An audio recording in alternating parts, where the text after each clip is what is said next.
शिव के हम सभी लोग भक्त हैं।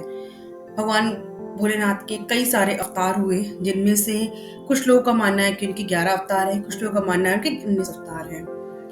उनमें से कुछ प्रमुख हैं। जो पहला उनका जो अवतार है भैरवनाथ का, दूसरा अवतार जो है वो वीरभद्र का है। आज हम उनके दूसरे अवतार के बारे में जानेंगे कि उनका वीरभद्र अवतार कैसे उत्पन्न हुआ। उसके पीछे का एक बहुत इंटरेस्टिंग कहानी है, आज उसके बारे में बात करेंगे। लेकिन उससे पहले हम जान लेते हैं कि भगवान शिव जो इतने सारे शक्तिशाली, कालों के काल, महाकाल कहे जाते हैं, उनके बारे में हम लोगों को बहुत ही कम पता है।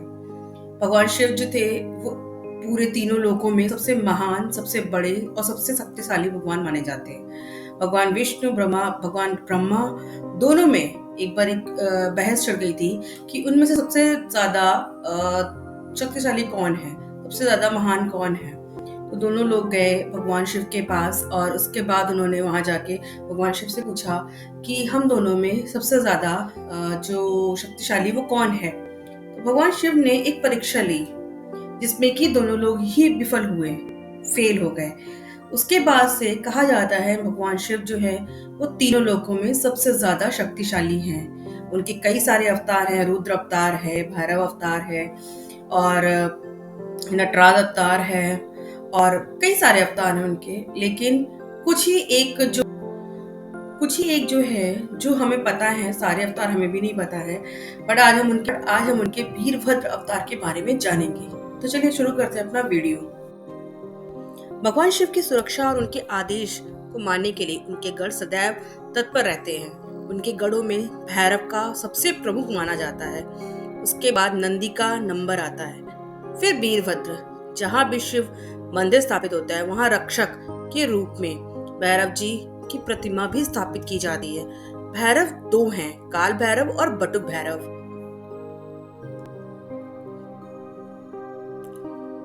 शिव के प्रमुख गढ़ थे भैरव, वीरभद्र, मणिभद्र, चंदेश।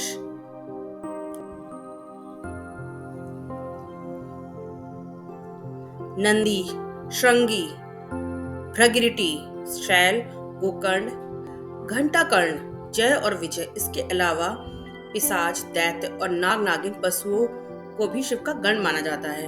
ये सभी गण धरती और ब्रह्मांड के विचरण करते हैं और प्रत्येक मनुष्य, आत्मा आदि की खैर खबर रखते हैं। शिव जी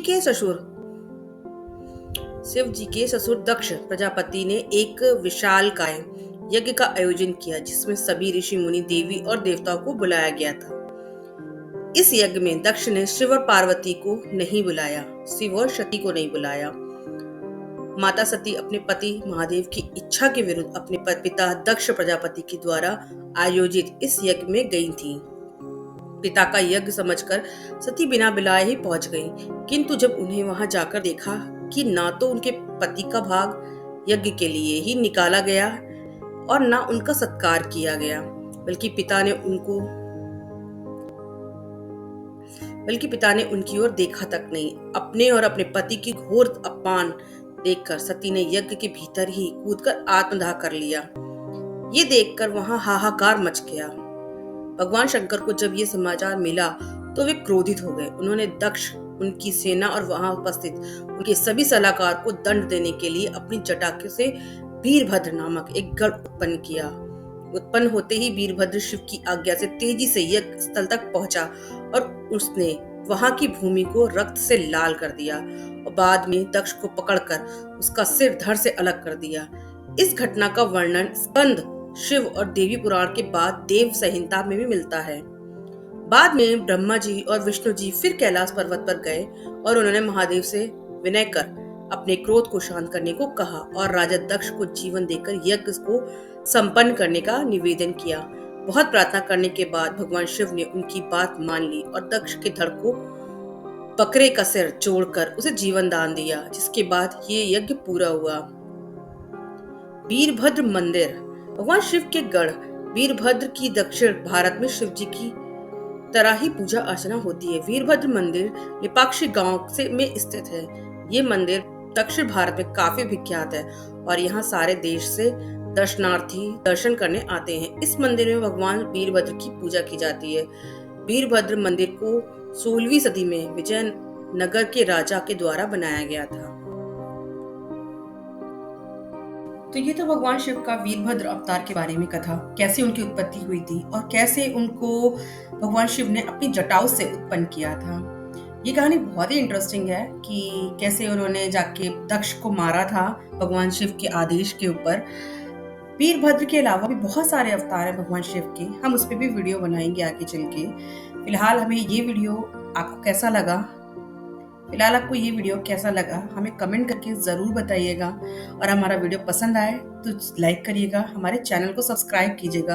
प्लीज़ हमारे चैनल को सब्सक्राइब करिए, क्योंकि हमें आपके सपोर्ट की बहुत ज़रूरत है। आगे वीडियो बनाने के लिए मुझे इससे इंस्पिरेशन मिलती है, क्योंकि अगर आप लोग सब्सक्राइब करेंगे, कमेंट करेंगे, लाइक करेंगे, तो मुझे भी लगेगा कि मैं कुछ अच्छा काम कर रही हूँ। तो प्लीज़ मेरे चैनल को सब्सक्राइब तो प्लीज़ मेरे चैनल को सब्सक्राइब कीजिएगा। मिलते हैं नेक्स्ट वीडियो में, तब तक के लिए हर हर महादेव।